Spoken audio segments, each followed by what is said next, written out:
Hello दोस्तों, आज हम मैथ के महत्वपूर्ण प्रश्नों को हल करेंगे।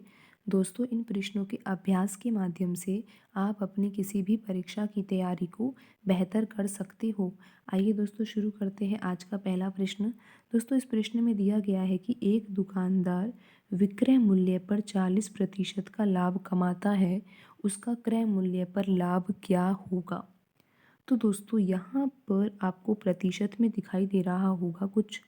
दोस्तों, जो प्रतिशत वाले सवाल होते हैं ना, उनको प्रतिशत से ना करके अगर हम भिन्न से हल करें तो आंसर हमारा आसानी से आ जाता है दोस्तों, समय भी कम लगता है दोस्तों, और आंसर भी सही आता है। दोस्तों, आपको प्रतिशत को भिन्न में बदलना आता होगा। कैसे बदलते हैं दोस्तों, 40 लिखना होगा आपको और प्रतिशत के स्थान पर आपको बट्टे में 100 लगाना होगा। दोस्तों, ये आपने बदल दिया प्रतिशत को भिन्न में। दोस्तों, आप इसको सरल कर सकते हो। सरल करोगे तो दोस्तों यहाँ पर 20 के पहाड़े से 40 दो बार कट जाएगा और 100 को भी 20 के पहाड़े से ही काटना होगा तो ये कट जाएगा 5 बार।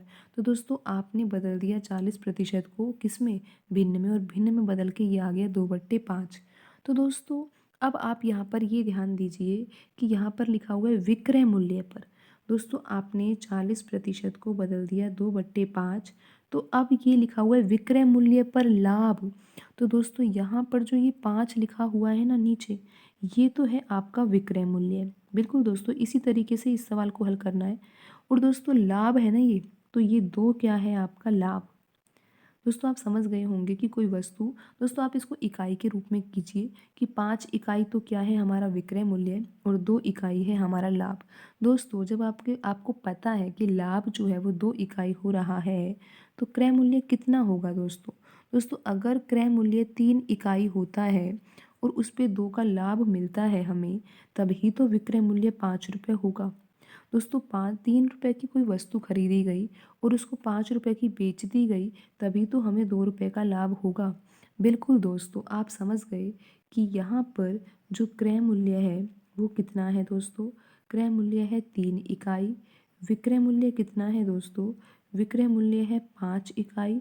और दोस्तों लाभ कितना है यहाँ पे, लाभ है दोस्तों 2 इकाई।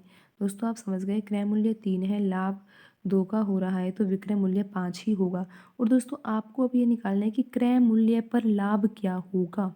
तो दोस्तों आपको लाभ प्रतिशत में निकालना है आंसर। तो दोस्तों आप कैसे निकालोगे, दोस्तों आपको लिखना होगा लाभ प्रतिशत। और दोस्तों अब आपको क्रय मूल्य पर लाभ निकालना है और क्वेश्चन पर हमें विक्रय मूल्य पर लाभ दे रखा था। तो दोस्तों क्रय मूल्य पर लाभ किस तरीके से निकालते हैं, आपको ऊपर लिखना होगा लाभ और नीचे लिखना होगा दोस्तों आपको क्रय मूल्य। और दोस्तों मल्टीप्लाई आपको 100 से करना होगा क्योंकि आप आंसर प्रतिशत में निकाल रहे हो। दोस्तों लाभ आपको कितना हुआ है अभी बताया दोस्तों, 2 इकाई का आपको लाभ हुआ है। और क्रय मूल्य कितना है दोस्तों, 3 इकाई है। और दोस्तों आपको मल्टीप्लाई करना होगा 100 से। और दोस्तों बस आप इसको कैलकुलेशन को हल कर लो और आपका आंसर आ जाएगा। दोस्तों आपको 2 का गुणा 100 से करना होगा तो आपको प्राप्त होगा 200। और दोस्तों बट्टे में लिखा हुआ है 3, तो आपको 200 में 3 का भाग देना है और आपका आंसर आ जाएगा। दोस्तों 200 में 3 का भाग दोगे तो आपका क्या आंसर आएगा। दोस्तों आप इस तरीके से 200 में 3 का भाग दे सकते हो। कितनी बार जाएगा दोस्तों, यहाँ पर आ जाएगा 18 और यहाँ पर आ जाएगा दोस्तों 6 और यहाँ पर 18 और 2 यहाँ पर शेषफल। और दोस्तों आप इसको मिश्रित भिन्न में कैसे लिखोगे, 66 को लिखोगे। दोस्तों यहाँ पर भाग, यहाँ पर जो शेषफल है वो 2 है, 2 को आपको यहाँ पर ऊपर लिखना होगा और 3 का आप भाग दे रहे हो तो 3 आपको यहाँ पर बट्टे में लिखना होगा। और दोस्तों ये आपका आंसर हो गया प्रतिशत में। और दोस्तों ये आंसर आपका है कि क्रय मूल्य पर लाभ प्रतिशत कितना होगा, 66 सही 2/3। और दोस्तों प्रश्न में हमको दे रखा था विक्रय मूल्य पर लाभ कितना था, 40%। तो दोस्तों इस तरह से आप इन सवालों को हल कर सकते हो। तो दोस्तों आज की वीडियो में इतना ही, मिलते हैं अगली वीडियो में नए सवालों के साथ। धन्यवाद दोस्तों।